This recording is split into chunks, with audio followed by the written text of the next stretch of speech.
citizens in a state have to be aware of what's going on in the environment, because it's the only way we're ever going to get any laws changed.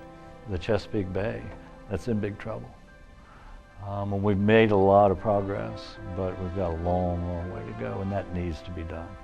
As much progress as has been made in the last 3+ decades, the fact is we still don't have a long-term plan, and we don't have long-term financing.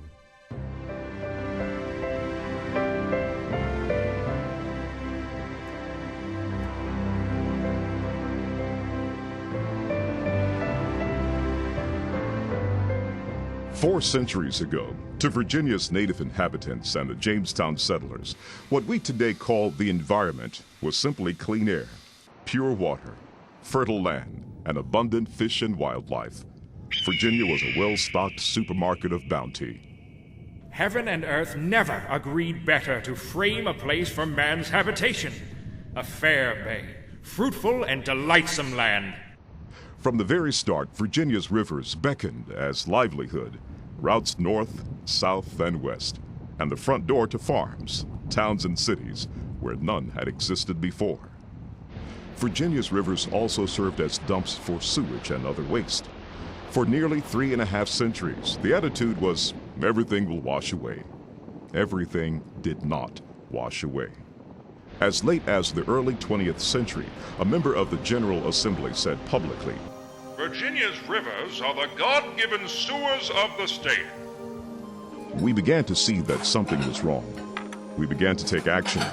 In 1946, Virginia adopted one of the nation's first comprehensive statewide efforts to control water pollution. In 1966, Virginia's framework for air quality standards and their enforcement took effect.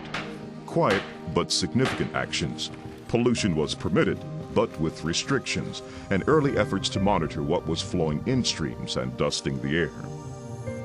April 22, 1970, Earth Day, a tipping point in environmental awareness. 20 million people celebrated across the nation. They sent a clear message. Pollution is unacceptable. Clean up the air, the water, and the land, now. Washington and Richmond and other state capitals heard.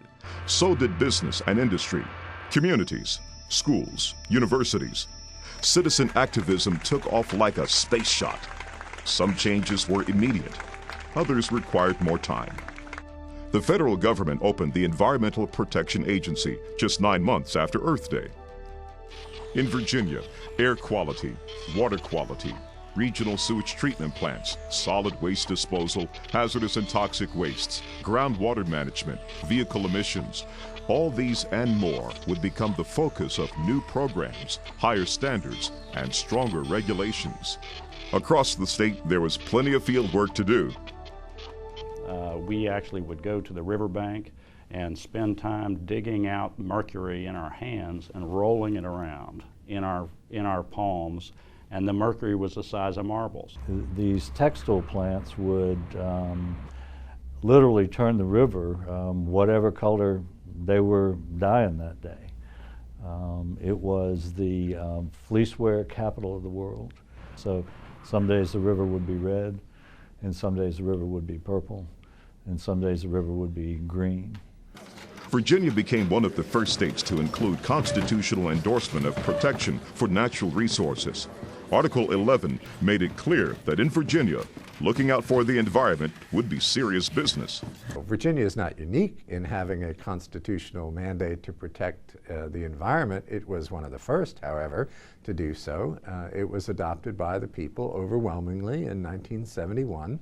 And it states that it is the Commonwealth's responsibility to protect its atmosphere, lands, and natural resources from pollution, impairment, or destruction. There's no wishy-washy language in there. That's pretty darn clear.